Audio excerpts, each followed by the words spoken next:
Marcivan Barreto, presidente da CUFA, Central Única das Favelas, em São Paulo, está conversando conosco aqui ao vivo na Rede Brasil de televisão.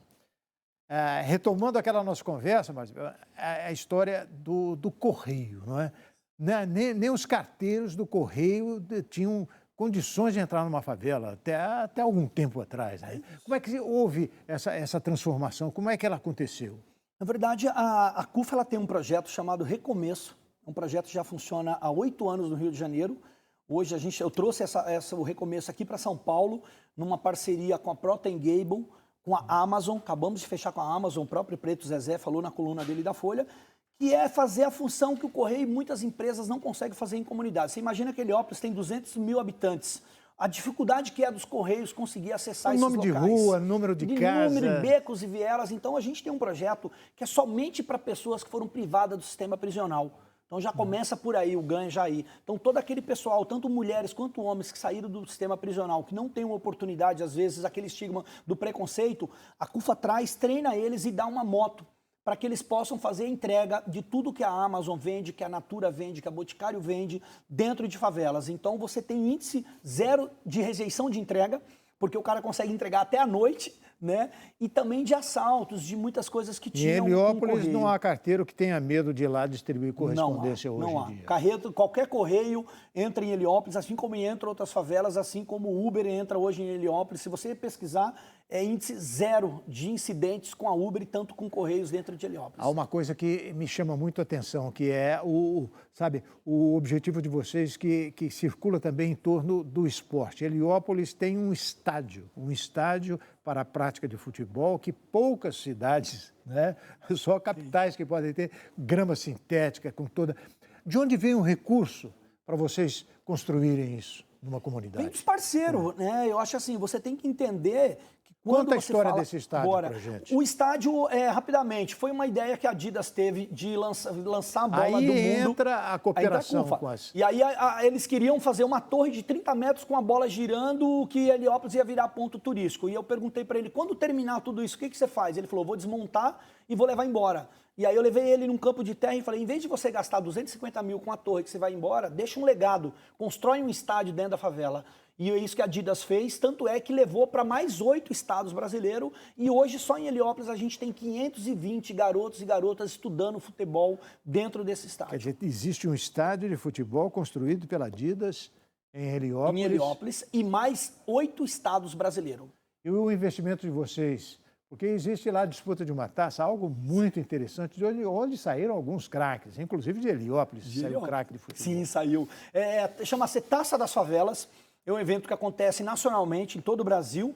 Em São Paulo, segundo ano, em 2019, nós realizamos a primeira edição da taça. Levamos 38 mil pessoas para dentro do Pacaembu, pessoas que nunca tinham entrado num estádio de futebol. E assim, índice zero de ocorrência, 38 mil. Levamos 16 pontos de Ibope para a rede de TV que transmitiu o jogo ao vivo. Então, tanto é que foi tão sucesso que em dezembro de 2009...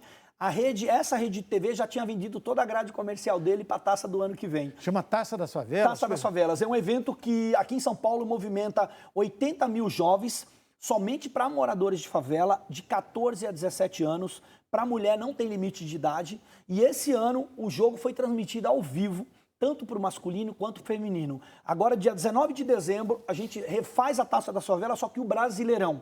Então, todos os times que estão jogando nos outros estados vêm para São Paulo, com uma boa companhia aérea que vai trazê-los, um bom hotel no WTC, a gente vai hospedar esses garotos lá, e de lá esses garotos vão para uma final que essa rede de TV transmite para todo o Brasil, para todo mundo. O recurso vem dessas parcerias com a Vem dessas parcerias. Hoje privada. a CUFA é a única organização no mundo que a gente tem 2 cadeiras cativas na ONU. Então, a gente tem parceria com a ONU, tem com a Unesco, né? O trabalho que a CUFA desenvolve em territórios de favela é exatamente isso, é de levar oportunidades, ensinar os empreendedorismo de favela, fortalecer os empreendedores que tem na favela, assim como no esporte, que é o que a gente faz com a Taça das Favelas, né? Tem o Patrick de Paula no Palmeiras, tem o Carlos Mateus, que acabou de sair de Heliópolis, todos vieram. Tem o Ronald, nós temos garotos no Real Madrid, temos no Internacional, temos no Botafogo, todos garotos e garotas que saíram de favela, saíram da taça das favelas. E a CUFA não recebe um centavo. Isso que é bem deixar aí bem que eu claro. queria entrar nessa história. E o governo, ele participa disso? Não? Através de um incentivo? Não, infelizmente não. A gente tem, claro, o apoio dos governantes locais, porque eu não consigo levar 200 ônibus para um estádio se a prefeitura local, se o poder público local não nos ajudar ou não ceder um estádio. Aí então, quando vocês precisam, existe essa colaboração. Existe essa colaboração, mas os nossos grandes parceiros são setor privado. São as empresas que acreditam no trabalho que a CUFA desenvolve, assim como chips, telefonia celular, que a gente distribuiu 500 mil unidades de chip de telefonia. Hoje a gente atende 145 mil mães do projeto Mães da Favela, que são as mães solos, que além da cesta básica, a gente dá um valor para que essa mãe tenha a dignidade de comprar, às vezes, até um absorvente, que não vem numa cesta básica, 1 litro de leite, ou às vezes um gás. Então, esse é o trabalho que a CUFA desenvolve. Mas o nosso programa aqui, o nosso jornal é feito para o Brasil todo, não é? Ele não se localiza apenas em São Paulo. Por isso que eu queria conversar com você em termos de Brasil. O Rio de Janeiro, até hoje, sempre concentrou as atenções quando se fala em favela, Rio de Janeiro. São Paulo, em relação ao Rio de Janeiro, como está? Existe uma CUFA bastante ativa no Rio de Janeiro, o Preto Zezé. Preto Zezé é uma personalidade de bastante atividade, é uma figura excepcional. Também veio da favela, começou como você. Exatamente. Não é? Começou como eu. E o Rio e São Paulo? O Rio tem mais favelados do que São Paulo, não? Eu creio que a quantidade de pessoas que moram em território de favela no Rio, ela é maior do que de São Paulo.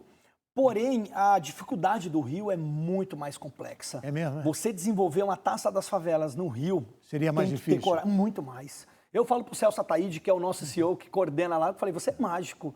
Porque você imagina, e aqui a gente não é segredo para ninguém, que a gente sabe quem manda nos territórios de favela e como que é complexo as favelas do Rio, porque são facções totalmente diferentes, rivais que se matam a todo momento. Quando o senhor fala em facções, é o narcotráfico. É o narcotráfico, que tem, por exemplo, São Paulo é muito mais fácil o território de diálogo, é muito mais fácil você desenvolver a Taça das Favelas, ações sociais como o Projeto Recomeço, como o Projeto Mães da Favela, mas quando você fala no Morro do Complexo do Alemão, Rocinha, que você não pode subir no morro, e aí como você unir essas famílias, sabe como você une? Com esporte, com amor às famílias. Você mostra para quem comanda aqueles territórios que você está ali para fazer o bem. E quando eu levo a Uber, quando eu levo a PicPay, quando eu levo o iFood para fazer um trabalho social, como eu levo um projeto de empreendedorismo, acabamos de realizar com a CUFA, levando 60 mulheres negras e negros de periferias. População negra, grande maioria. Grande maioria. E nós levamos essa população para um trabalho numa grande rede de supermercado, que essa rede de supermercado está pagando a faculdade 100% dessas pessoas e ainda estão dando um emprego. Entendeu? Esse que é o trabalho. Então, quando você leva isso para a favela, quem está no comando da favela entende perfeitamente. O senhor falou em mulher favelada, fale sobre isso um pouco. Mulher favelada, eu tenho o maior exemplo que está aqui do meu lado, que é a Maura Rita, fiz questão de trazer a Maura comigo hoje, que é a mulher que está aqui nos observando, é a mulher que coordena 525 favelas, é a mulher que manda em 525 homens, lideranças homens de favela, porque assim, eu tinha um problema muito grande. Tudo que a CUFA recebe de doação, a gente divide com as favelas. E aí trabalhar com homem é complicado. Então o que eu fiz? Eu peguei uma mulher que é guerreira, que comanda, e ela comanda todo esse trabalho. Então o que a CUFA faz é isso, é empoderar LGBTQIA+, é empoderar o movimento negro, tá? A população negra, a população periféricas. É esse que é o trabalho, é empoderar as Mauras que tem por aí, que são talentos natos, que são pessoas assim, guerreiras, que não tem muita oportunidade. A gente sabe que o preconceito, o quanto que a mulher sofre no Brasil.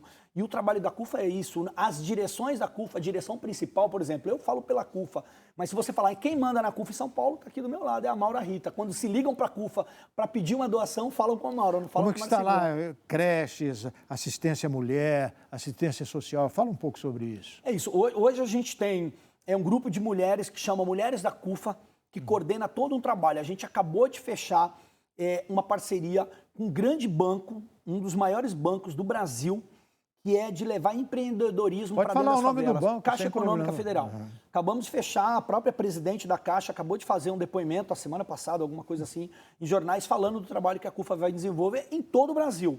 E a Maura é a garota propaganda desse trabalho que a gente vai desenvolver com a Caixa Econômica, que chama Caixa para Elas. É levar empreendedorismo, empoderamento para que essas mulheres possam desenvolver. Nós estamos falando de mulheres que são realmente instrutoras do seu lar. A mãe de hoje, a mãe solo, a mãe da casa hoje, muitas vezes, ela, além dela cuidar dos filhos, ela cuida do pai dela, cuida da mãe dela. Uma mãe dessa, às vezes, quando ela está numa vida de periferia, é muito mais difícil para ela. Porque muitas vezes ela tem que trabalhar no farol e cuidar dos filhos e cuidar das coisas dentro do seu lar. Então, por isso que precisa ter esse entendimento e precisamos reconhecer o valor que as mulheres têm, não só aqui no Brasil, mas acho que em todo o mundo. E a segurança? Segurança é algo muito difícil. Tráfico de drogas. Tudo. É o que eu sempre falo. O Celso, ele foi um cara muito inteligente. Quando o Celso ele assume a CUFA há 20 anos atrás e ele começa a levar a CUFA para outras cidades, para outras favelas, a gente não tem nada contra a associação. Mas a gente sempre tive aquele olhar que a associação, ou ela tem um braço político... Então, o relacionamento de vocês com o tráfico de drogas... É isso, entendeu? É então, assim, o que a gente tem é respeito. Tá? Tanto é que eu sou um cara que eu fiquei 8 anos privado de liberdade. A CUFA me resgatou, ela me deu uma oportunidade de vida e hoje eu cuido de crianças. Eu cuido de 80 mil crianças na Taça das Favelas, como eu cuido de 525 favelas. Acabei de fazer uma ação que gravei, como você está me dando a liberdade de falar tudo aqui. Acabei de gravar uma matéria pro Fantástico que vai ao ar, que eu estou atendendo 10 mil refugiados haitianos que moram dentro de uma fábrica. Imagina o que é isso, 10 mil pessoas morar dentro de uma fábrica. Onde isso? No bairro da Moca, na Rua da Moca, divisa com a Rua da Moca, que é um local chamado Fábrica 5. É uma fábrica enorme e que moram 10 mil pessoas ali dentro, refugiados. Eu fui lá levar cesta básica, levar leite, levar assistência e amor com aquelas crianças. Então, o trabalho que a gente faz é isso. Quando a gente coloca uma liderança, nada contra a associação, mas eu prefiro pegar um líder que tenha conhecimento na favela e formar esse líder para que ele tenha respeito pela favela, não negócios. Quando você tem acordo e negócios com tráfico, isso é perigoso, porque você não consegue trabalhar. Então, você tem que ter respeito pelo território e eles te deixam livre para você desenvolver o teu trabalho. Negócios, jamais. Nós vamos continuar falando sobre isso aqui. Nós estamos apresentando uma conversa ao vivo nos estúdios da Rede Brasil de televisão com Marcivan Barreto. Ele é presidente da CUFA, Central Única das Favelas de São Paulo. Nós voltamos já.